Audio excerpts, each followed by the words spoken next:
Bienvenidos al Club de Lectura Riqueza y Éxito de su comunidad Mente Maestra. El día de hoy vamos ya en la cuarta clase de este espectacular libro denominado Ganar amigos e influir en las personas de Dale Carnier. Voy a volver a repetir los 8 objetivos que este libro le ayudará a lograr. Primero, salir de una rutina mental, concebir nuevas ideas, adquirir nuevas visiones, descubrir nuevas ambiciones. Segundo, hacer amigos rápida y fácilmente. Tercero, aumentar su popularidad. Cuarto, lograr que los demás piensen como usted.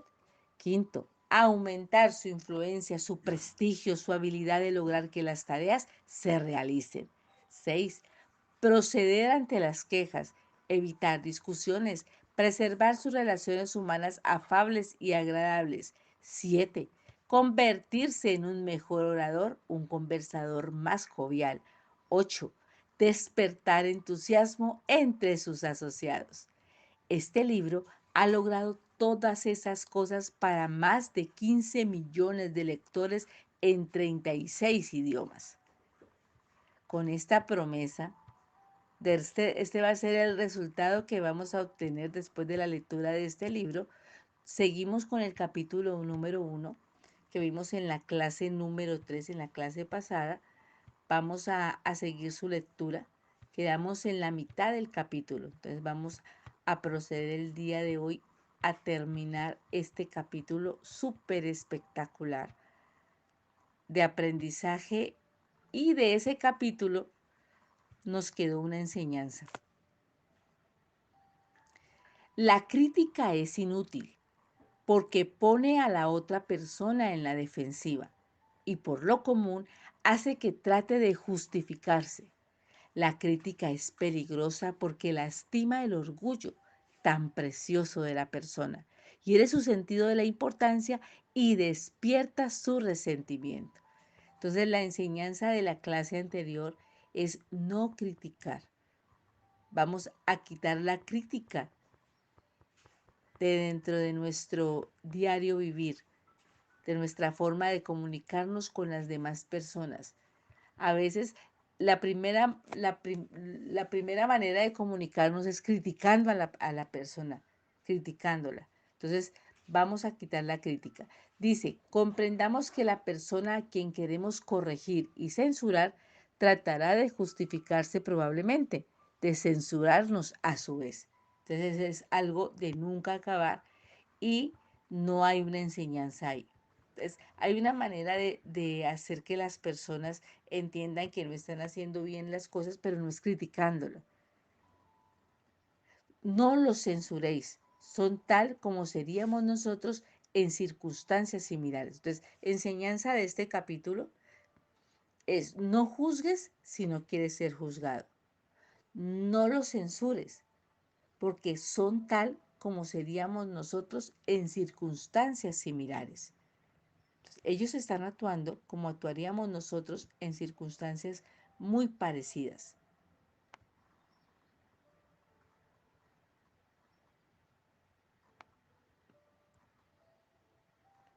Vámonos para a continuar este capítulo. La próxima vez que sintamos la tentación de reprocharle algo a alguien, saquemos un billete de $5 del bolsillo, miremos el retrato de Lincoln y preguntémonos, ¿cómo resolvería Lincoln este problema si estuviera en mi lugar? Mark Twain solía perder la paciencia y escribía cartas que quemaban el papel. Por ejemplo, una vez le escribió a un hombre que había despertado su ira: lo que usted necesita es un permiso de entierro, no tiene más que decirlo y le conseguiré uno.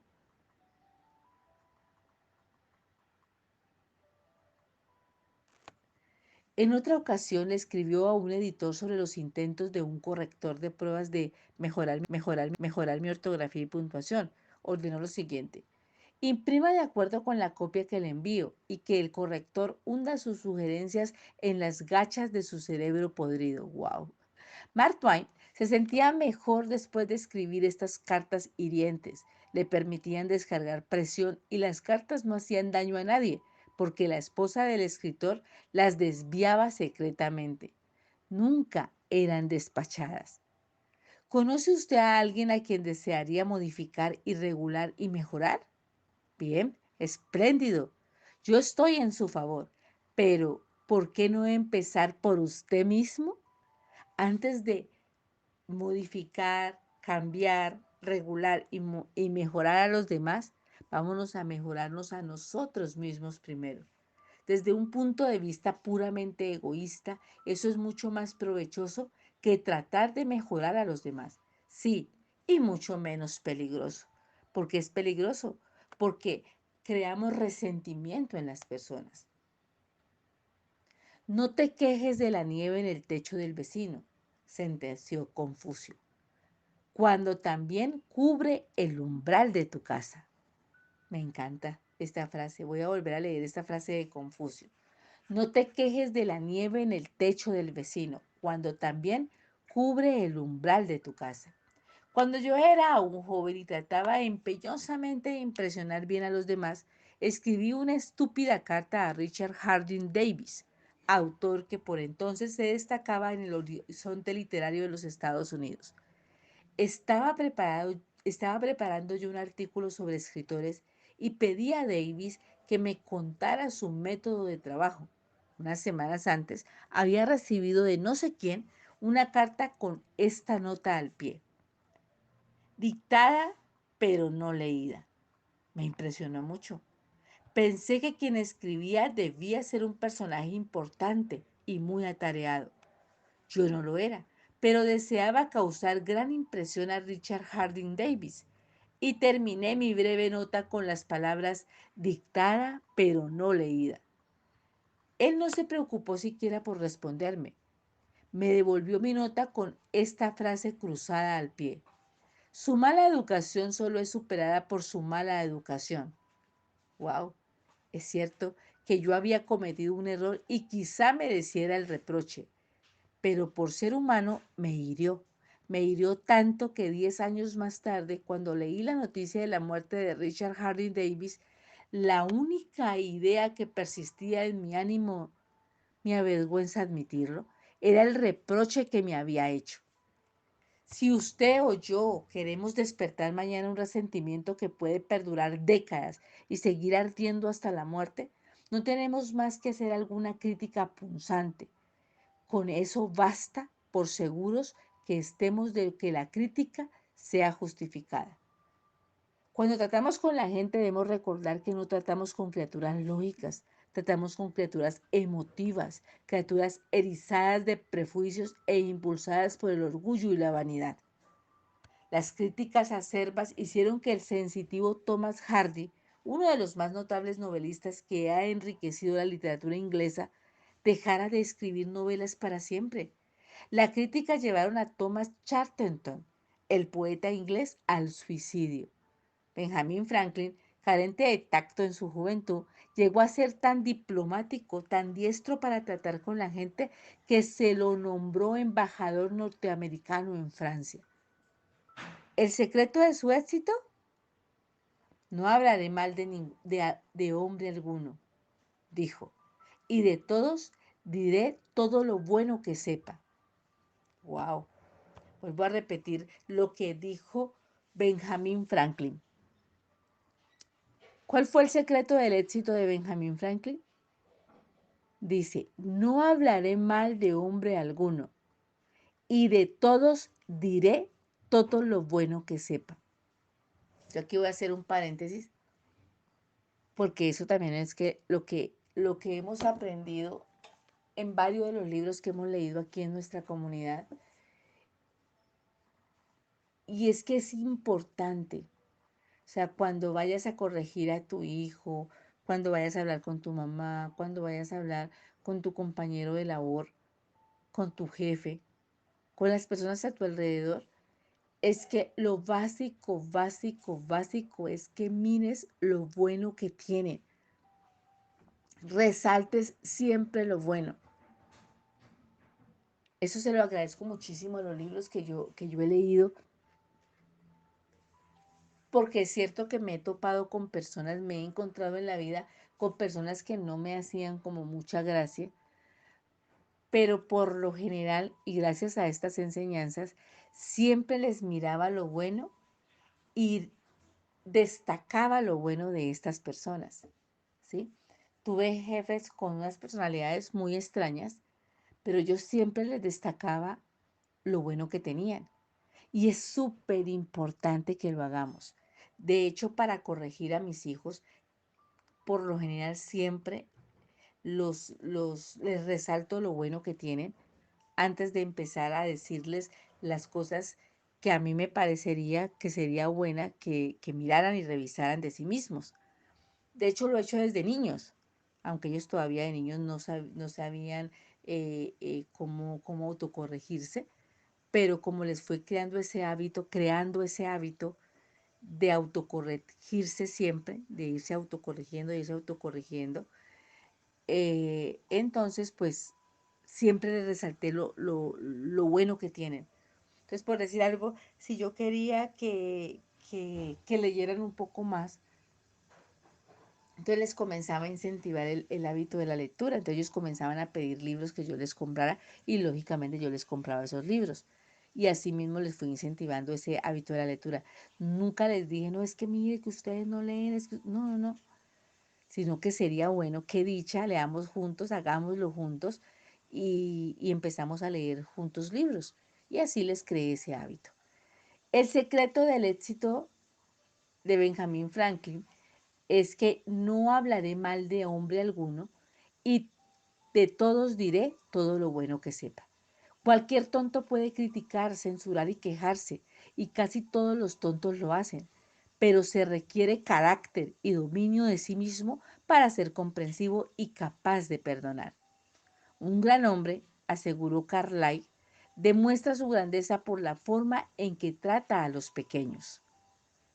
Bob Hoover, famoso piloto de pruebas y actor frecuente en espectáculos de aviación, volvía una vez a su casa en Los Ángeles de uno de estos espectáculos que se había realizado en San Diego.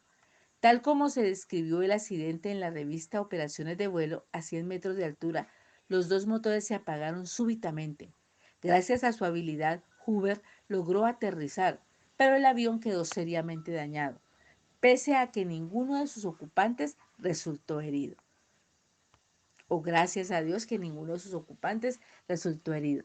Lo primero que hizo Hoover después del aterrizaje de emergencia fue inspeccionar el tanque de combustible, tal como lo sospechaba.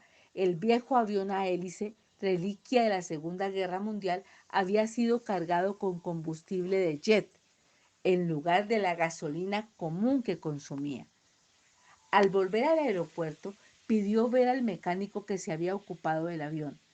El joven estaba aterrorizado por su error. Le corrían las lágrimas por las mejillas al ver acercarse a Hoover. Su equivocación había provocado la pérdida de un avión muy costoso y podría haber causado la pérdida de 3 vidas. Es fácil imaginar la ira de Hoover. Es posible suponer la tormenta verbal que podía provocar semejante descuido en este preciso y soberbio piloto.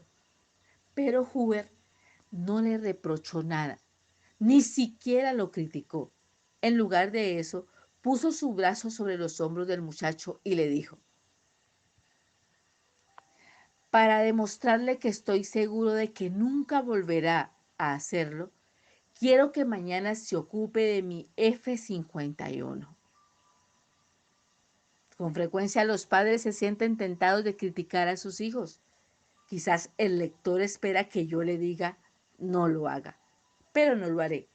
Solo voy a decirle que antes de criticarlos, lea uno de los clásicos del periodismo norteamericano, Papá Olvida. Apareció por primera vez como editorial en el diario People Homes Journal. Lo volveremos a publicar con permiso del autor, tal como fuera condensado en la revista Selecciones de Reader Digest. Papá Olvida es una de esas piecitas que, escritas en un momento de sentimiento sincero, Da en la cuerda sentimental de tantos lectores que termina siendo un trozo favorito. Desde que apareció por primera vez hace unos 15 años, ha sido reproducida, nos dice el autor W. Livingston Lerner, en centenares de revistas y diarios del país entero. También se le ha publicado infinidad de veces en muchos idiomas extranjeros. He dado permiso para que la leyera en aulas, iglesias y conferencias. Se la ha transmitido muchas veces por radiotelefonía. Ha aparecido en revistas y periódicos de colegios y escuelas. Bueno, aquí un fragmento de Papá olvida de W. Livingston Lerner. Escucha, hijo, voy a decirte esto mientras duermes. Una manecita metida bajo la mejilla y los rubios rizos pegados a tu frente humedecida. He entrado solo a tu cuarto hace unos minutos. Mientras leía mi diario en la biblioteca, sentí una ola de remordimiento que me ahogaba culpable. Vine junto a tu cama. Esto es lo que pensaba, hijo. Me enojé contigo. Te regañé cuando te vestías para ir a la escuela porque apenas te mojaste la cara con una toalla. Te regañé porque no te limpiaste los zapatos. Te grité porque dejaste caer algo al suelo. Durante el desayuno te regañé también. Volcaste las cosas, tragaste la comida sin cuidado, pusiste los codos sobre la mesa, untaste demasiado el pan con mantequilla y cuando te ibas a jugar y yo salía a tomar el tren, te volviste y me saludaste con la mano y dijiste, adiós, papito. Y yo fruncí el entrecejo y te respondí, ten erguidos los hombros. Al caer la tarde, todo empezó de nuevo. Al acercarme a casa te vi de rodillas jugando en la calle. Tenías agujeros en las medias. Te humillé ante tus amiguitos al hacerte marchar a casa delante de mí.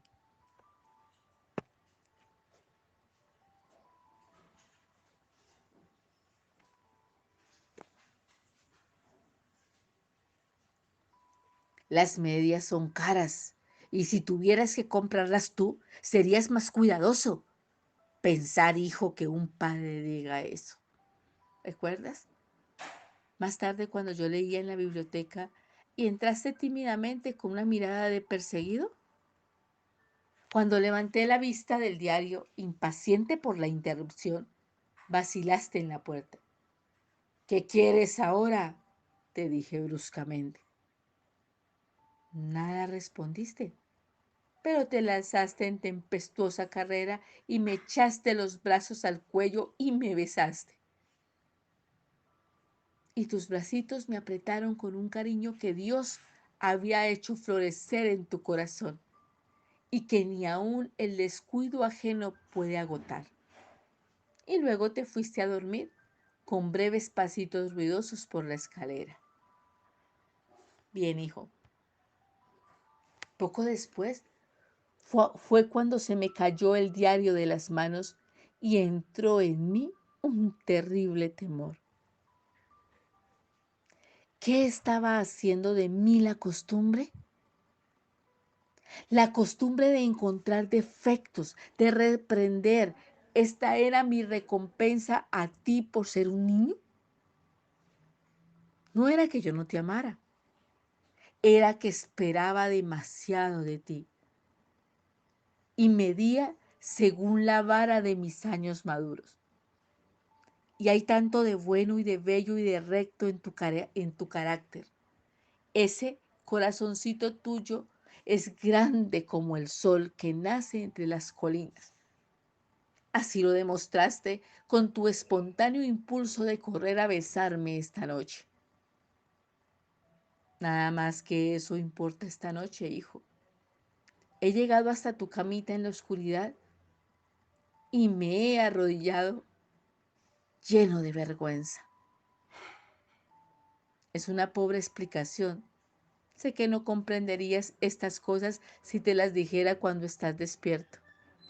Pero mañana Seré un verdadero papito. Seré tu compañero y sufriré cuando sufras y reiré cuando rías. Me morderé la lengua cuando esté por pronunciar palabras impacientes. No haré más que decirme, como si fuera un ritual, no es más que un niño pequeñito.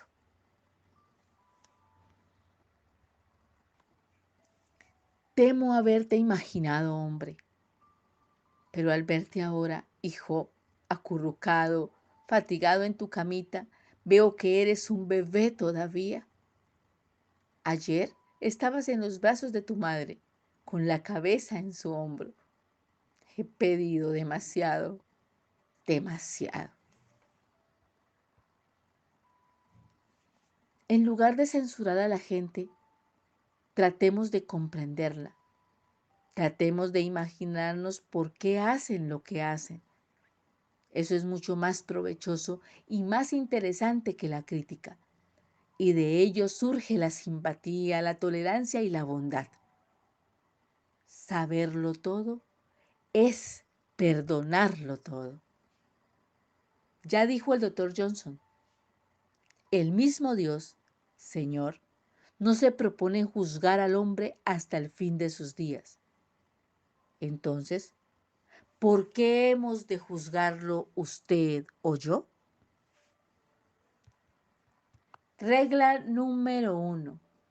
No critique, no condene ni se queje.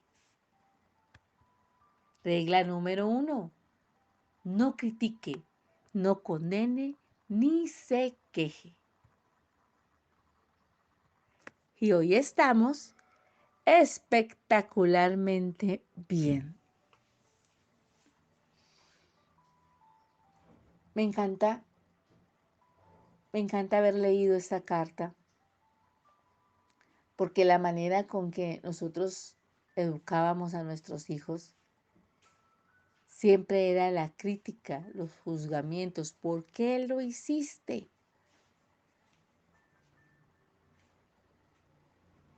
Y hay una frase con que yo educo a mi sobrino y yo le digo a él, porque él es muy autosuficiente, él es un niño muy seguro de sí. Mi sobrino es muy autónomo y entonces yo lo educo de la siguiente manera. Yo le digo, Mati, si